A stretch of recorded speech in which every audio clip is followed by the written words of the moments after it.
السلام عليكم ورحمة الله وبركاته. فيديو جديد في قناة ذكري ارت.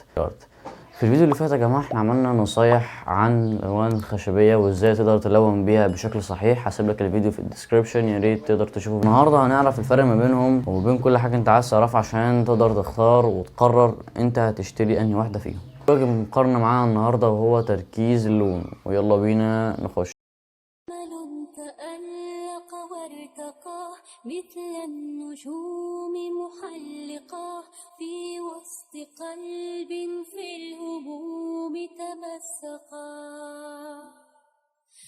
أمل تألق وارتقى مثل النجوم محلقا في وسط قلب في الهموم تمسقا.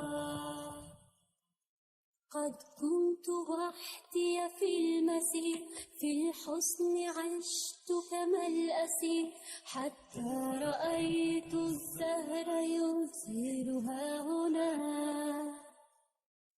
فبدأت أركض. زي ما انتوا شفتوا في العلبتين فعلا الالوان الخشبيه المائيه والالوان الفابريكاس الخشبيه العاديه الاتنين يعتبروا نفس البيجمنت، بس ده اللي ظهره الكاميرا. انما انا شايف في الحقيقه ان الفابريكاس اللي انا شايفه ان الالوان الفابريكاس الخشبيه مائيه تفوق في التركيز بحاجه بسيطه، يعني اللي هو مش فارق ملحوظ قوي. بالك معايا؟ ففي نقطه التركيز نقطه للالوان الفابريكاس الخشبيه مائيه. تاني وجه مقارنه هو تجربه الدمج، ويلا بينا.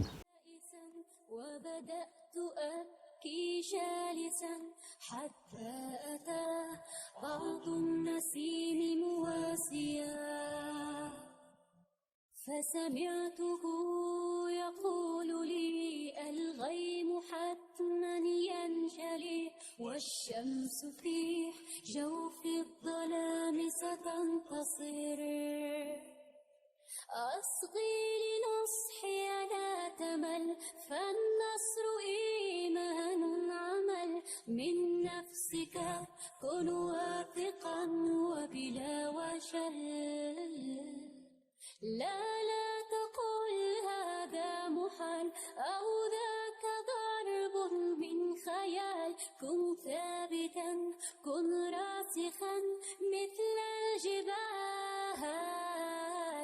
فجعلت أنظر للسماء وسرحت في هذا الفضاء، فبدا الغمام يزول يظهر.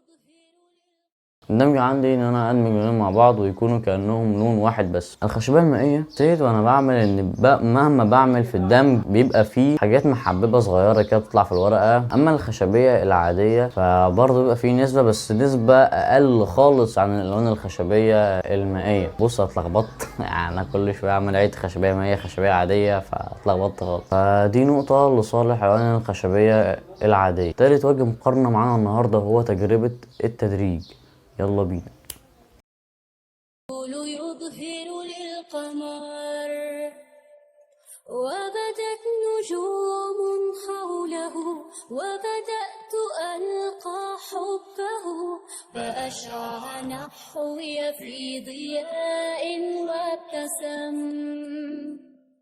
فشعرت في نفسي الأمان وسمعت ألحان الكمان، ولقد توقف لحظة عندي الزمان، فعرفت أن حياتنا ليست سوى بعض المنى، مبنية في قلبنا حبه، فأشع نحوي في ضياء وابتسم.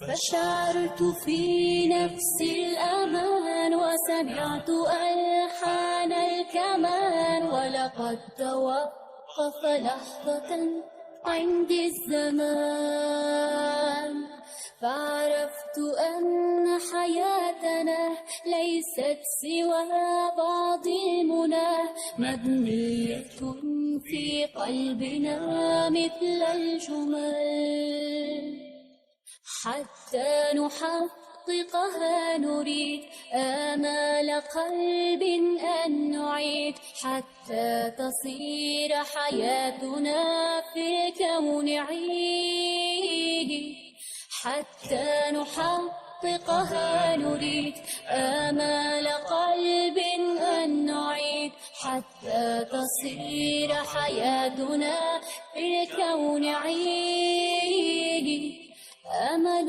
تألق وارتقى مثل النجوم محلقا في وسط قلب في الهموم فزي ما انتوا شفتوا انا عملت دايرتين في الاول، واحده للخشبيه المائيه واحده للخشبيه العاديه. فالخشبيه المائيه لاحظت برضو نفس الكلام، مهما بعمل في التدريج بيطلع هو حلو، بس برضو سايب فراغات شويه. التدريج في الالوان الخشبيه العاديه ممتاز جدا، بيبقى فيها برضو نقط صغيره بس كانت تختفي لو انا كنت ضغطت على اللون اكتر، وهتعرف السبب ليه بعدين. يلا. فبالنسبه للتدريج فالالوان العاديه تكسب. بالنسبه للجوده والخامه، اللي هو مثلا السنه ما بيتقصفش ولا لا، وجوده القلم نفسها متين اقدر اتحكم فيه، الكلام ده كله. الخشبيه المائيه وانا بلون صدقني يعني انا كنت سايح خالص، اللي هو تك بقى بالراحه جامد، القلم كان جامد معايا وكان مستحمل.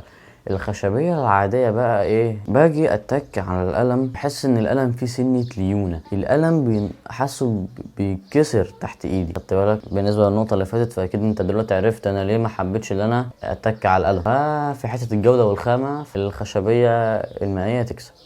السعر اسعارها هتظهر لك دلوقتي على الشاشه، وهحاول اسيب لك الرابط بتاع العلبتين في صندوق الوصف اذا عرفت بقى، فاهم؟ هحاول انا لقيتهم، لو انا لقيتهمش خلاص انت شوف بقى في المحلات ودول صورتهم يعني، فاهم؟ انت يا محمد رايك الشخصي يعني الالوان دي، رغما ان الالوان الخشبيه العاديه تتفوق في الدمج والتدريج ودول اهم حاجه اصلا، وما تختلفش قوي في البيجمنت او التركيز اللون عن الالوان الخشبيه المائيه، بس سبحان الله سبحان الواحد الاحد انا بميل للالوان الخشبيه المائيه. متعرفش ازاي، هي حاجه من عند الله كده. فبس كده يا جماعه، دي تكون مقارنه سريعه عن العلبتين عشان تقدر تفكر انت تشتري انا علبه منهم. لو عندك اي سؤال عن الالوان الخشبيه اكتب لي في الكومنتس وانا باذن الله ارد عليك. وبالنسبه للرسمه اللي ورايا دي فانا راسمها بالالوان الخشبيه المائيه، اما دي ابعد عنها خالص، انا راسمها بالوان الفابريكاس الجولد. المهم ما تنساش اللايك والاشتراك في القناه وتفعيل زر الجرس عشان يوصلك كل شيء جديد، والسلام عليكم.